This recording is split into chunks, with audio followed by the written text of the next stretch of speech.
USL और UBL, United breweries और United spirits, इन दोनों स्टॉक्स पर आपकी राय लेना चाहूंगी। बाजार में गिरावट, उसके बावजूद यहां पर तेजी, क्या ये मोमेंटम कंटिन्यू होता हुआ नजर आएगा?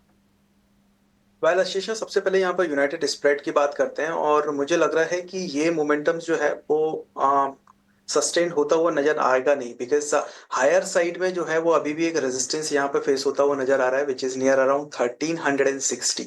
वो एक इंपॉर्टेंट लेवल है 1360। क्लोजिंग बेसिस पे ये ब्रेक होना बहुत जरूरी है। इन केस अगर ऐसा होता है then only we can expect the further upward momentum, और वो करीब 1440 तक के लिए कंटिन्यू होता हुआ नजर आ सकता है।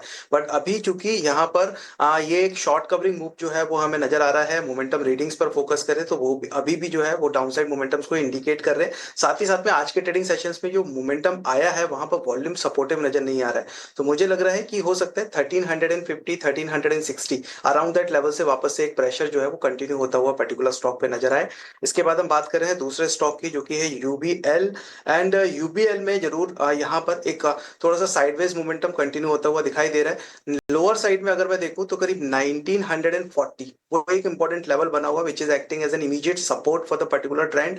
और 1940 जब तक इसके ऊपर प्राइसेस सस्टेन कर रहे हैं, मुझे लग रहा है पॉसिबिलिटीज है एक बार अपसाइड में मोमेंटम कंटिन्यू करने की टुवर्ड्स द लेवल ऑफ 2120 2150 तक के लिए। सो यहाँ पर जरूर एक पॉजिटिव क्रॉस ओवर इंडिकेट होता हुआ नजर आया, साथ ही साथ में स्लाइड्स वॉल्यूम इंक्रीज होते हुए दिखाई दे रहे हैं। मुझे लग रहा है फर्दर अपसाइड मोमेंटम 2120 2150 तक के लिए कंटिन्यू होता हुआ नजर आ सकता है। इन केस अगर कोई बाइंग लेता है at current market price, strictly stop loss 1950 below का रखना होगा। 1950 का स्टॉप लॉस रखने की सलाह इस स्टॉक पर। यूनाइटेड स्पिरिट्स और यूनाइटेड ब्रूअरीज, इन दोनों ही स्टॉक्स में पिछले कुछ दिनों से अच्छा एक्शन दिखा है। लेकिन वीआईपी शेयर बताने के लिए हमारे साथ एसबीआई सिक्योरिटीज के सनी अग्रवाल जुड़ तो नहीं पाए, लेकिन उन्होंने अपना पिक हम तक जरूर भेजा है। उन्होंने कोल इंडिया, इस स्टॉक पर खरीदारी की राय रखी है। 365 करंट मार्केट प्राइस है और 450 तक के लेवल्स नजर आ सकते हैं, ऐसा उनका मानना है। तो फंडामेंटल्स पर उनका नजरिया काफी पॉजिटिव है और कोल इंडिया, इस स्टॉक पर उन्होंने खरीदारी की राय 450 ये टारगेट उन्होंने दिया है। अल्को बेवरेज इंडस्ट्री के कुछ स्टॉक्स की हमने चर्चा की। इसी सेक्टर से रैडिको खैतान, उन दोनों स्टॉक्स में तेजी थी, यूबीएल और यूएसएल में, लेकिन रैडिको खैतान 3.5% की गिरावट के साथ कारोबार करता हुआ। सचिन जी, आपसे ये पूछना चाहूंगी, काफी डाइवर्जेंट ट्रेंड्स एक ही सेक्टर में नजर आ रहे हैं। रैडिको खैतान पिछले कुछ दिनों में चल चुका है, अगर हम 5 दिन का चार्ट देखेंगे तो अच्छी खासी तेजी वहां पर दिखी है, लेकिन आज 2.5% की गिरावट, क्या राय होगी रैडिको खैतान पर?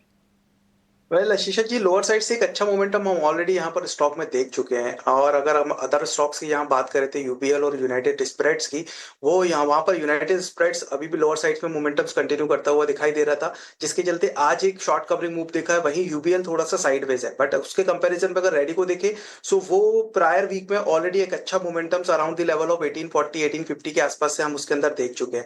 अभी स्टॉक जो है वो एक इंपॉर्टेंट टेरिटरीज के पास में ट्रेड करता हुआ दिख रहा है, और वो इंपॉर्टेंट लेवल्स और इंपॉर्टेंट जोन है वो है 2060 2080 का। यहाँ पर 200 डीएमआ एक इमीडिएट जो है वो एक रेजिस्टेंस हम बोल सकते हैं, बिकॉज अभी उसके नीचे प्राइसेस मूव करते हुए दिख रहे हैं। सो एक रेजिस्टेंस का काम करता हुआ नजर आ रहा है। एंड पॉसिबली अगर 2080 के ऊपर वापस से स्टॉक सस्टेन हो जाता है तो मुझे लग रहा है वापस से यहाँ